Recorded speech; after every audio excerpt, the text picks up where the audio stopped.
Pagkakataong ito, alamin po natin ang sitwasyon diyan po sa lalawigan ng Cagayan.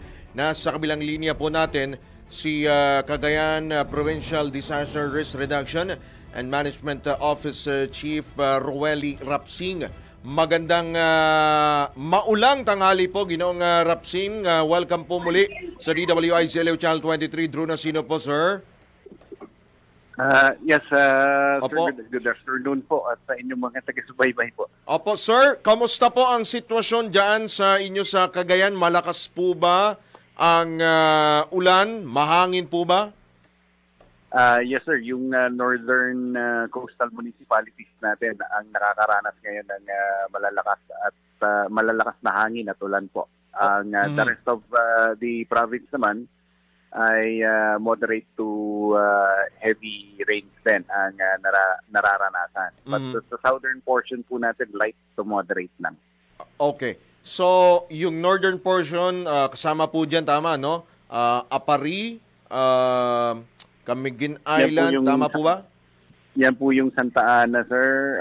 Gonzaga, Santa Teresita, Bugay, Apari, Ballesteros, Abulug, Pamplona, Sanchez Mira, Claveria, and Santa Praxedes, including the Sol Island Municipality, Calayan po. Oh, all right. So, nagpatupad na ho ba kayo, sir, ng evacuation?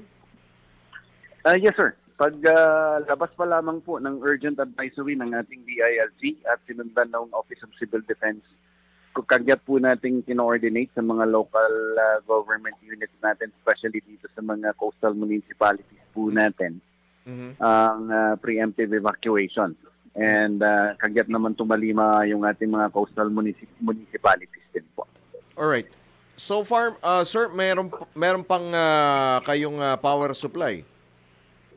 Well, the entire northern coastal municipality, sir, wala na po. Wala na. But the rest of the municipalities meron naman po. All right. So, meron ho ba kayong hawak po na datos kung gaano ho ba karami ang affected po na affected communities, affected families, Sir Roeli? As of now, sir, hindi ko may bibigay sa inyo kasi for consolidation pa rin yung mga data natin. Tuloy-tuloy na pumapasok yung mga reports pa ng mga MDRMO po natin. Po, kamusta naman po yung pagbabantay po doon po sa mga low-lying areas, mga coastal areas, yung mga landslide-prone areas po, Sir Roeli? Yes, sir. Apat actually yung hazard na binabantayan natin. Yung lakas ng hangin, itong tropical cyclone, itong super typhoon pong Nando. And then yung threat din ng storm surge. And then yung threat din ng flash flood and rain-induced landslide sa mga mountainous areas natin. And then itong torrential rain na ibinagsak ni super typhoon Nando, the entire region 2. Definitely, yung mga tubig na yan sa Caraballo Mountain Range from Cordillera and Apayao, maging doon sa Vizcaya, Quirino and Isabela, lahat yan na sasaluhin po namin. So, the Cagayan River right now is, again, swelling. Nasa 5.2 meters na uli siya. Bumaba siya nung Saturday ng 4.1. Ngayon, nasa 5.2 na ulit.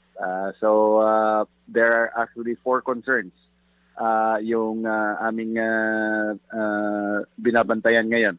Itong Cagayan River swelling natin, of which may mga low-lying areas tayo like Tuguegarao City, Enriles, Solana, Egig, Amulong, Alcala.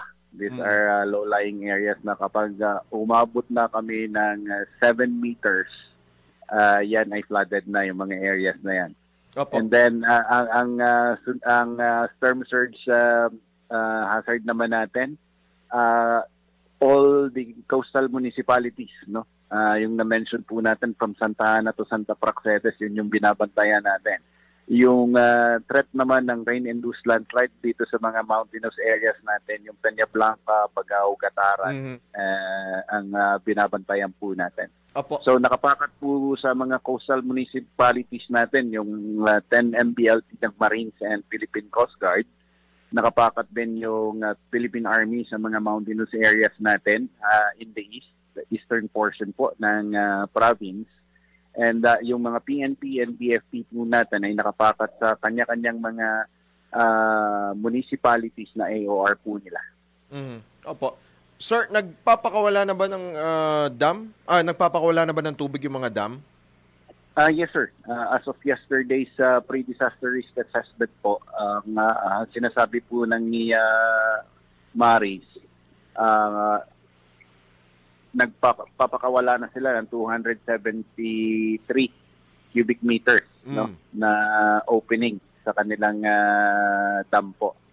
So definitely it has also contributed dito sa swelling ng Cagayan River. Opo. Ano ho bang spilling level po ng Cagayan River? Gaano ho kataas? Ang normal level ho nila ay 100 spilling level yes, nila po, 190 sir. 185 sila ngayon sir. 185. Okay. Yes po. All right. So kasi siyempre meron pang mga tributaries yan, 'di ba? Sir Roeli, hindi lang Cagayan River. Yes po. May Pinakanawan po tayo, may Chito River po tayo, may Tumon.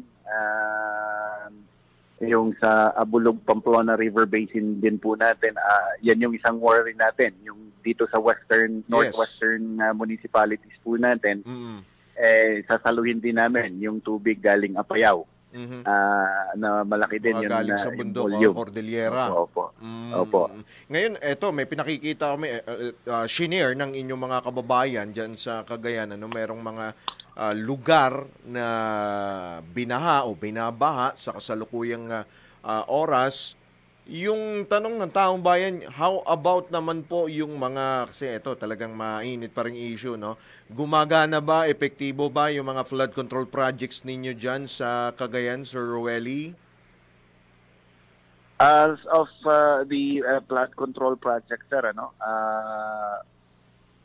ang na-monitor lang po natin is yung dredging, which is really required dito sa Cagayan, heavily silted Cagayan River po natin. Pero nahinto ho yung dredging operation na yan. Kaya ito, medyo mabilis yung pagtaas ng mga katubigan po natin dito sa Cagayan River. Opo. So far ay manageable, Sir Roeli. Wala ho ba kayong mga namo-monitor po na mga incidents, drowning, pagkalunod, or kung anumang mga insidente po yan, Sir Roeli? Wala naman so far, sir. As reported by their local MDRMOs po, wala pa pong pumapasok ng mga incidents, sir. Opo. Doon po sa mga kababayan po natin dyan sa Northern na Cagayan, ano ho ba, of course, nakakausap nyo pa rin until today, meron pa rin naman ho kayong communication, di ho ba?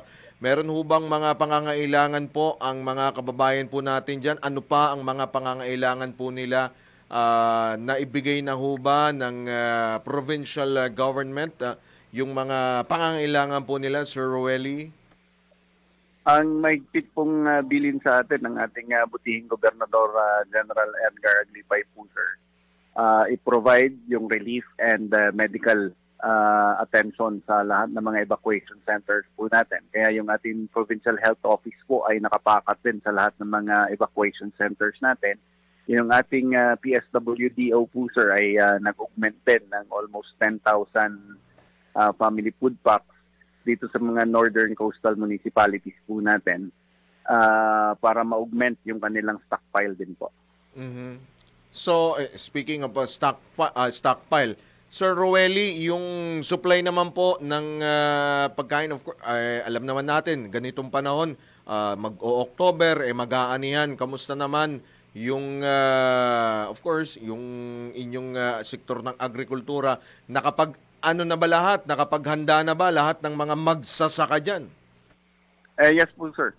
Paparating pa lang si Tropical Depression Mirasol dati, sir. Our Office of the Provincial Agriculturist has already announced sa lahat ng mga farmers po natin na mag-harvest na. Dahil for harvest na po naman na ang kanilang mga pananim. And I suppose wala na pong inabutan itong sana naman, Super Typhoon Nando po. Opo. Baka meron pa ho kayong mga karagdagang panawagan, Sir Rueli, sa ating pong mga kababayan, sa inyo pong mga kababayang Cagayanon Sudyaan, mga abiso, Sir Rueli? Yes po, sa mga kababayan po namin dito sa Cagayan at maging sa ibang mga probinsya at sa Metro Manila, ang isang habilin lang po ng ating butihin at mahal na gobernador, huwag kayong mag-alala, ang inyong pamahalang panlalawigan, maging ang lokal na pamahalaan ng inyong mga bayan ay nakahanda at sinisigurado ang safety ng lahat. At para sa mga kababayan po natin, lalong-lalo na sa coastal municipalities, kung kayo dadalhin ng mga barangay officials po ninyo sa mas ligtas na lugar, sumama po kayo. Ayan. Antabayanan yung mga programang katulad po nito at antayin ang mga anunsyo mula sa DOST Pag-asa, Office of Civil Defense, Opo. maging sa local MDRMO po ninyo. Opo. Sir Rueli, last na lang pala, no? Meron ho bang mga kalsada na hindi madaanan as of now? Wala sir. All major roads and bridges, passable lahat po. Okay, so ang wala lang na yung sea transport natin, yan ay suspended of course. And the sea Yes sir. air Saturday travel. pa lang po, suspended na po yun. Alright. Sige po, Sir Rueli, magandang hapon po. Ingat po kayo dyan. Maraming salamat po sa inyo pong oras. Good luck po sa inyo, sir. Maraming salamat po sa inyo at sa inyong mga taga-subaybay po. Salamat din po si Ginoong Rueli Rapsing, ang hepe po ng Cagayan Provincial Disaster Risk Reduction and Management Office. Balitang Bayan!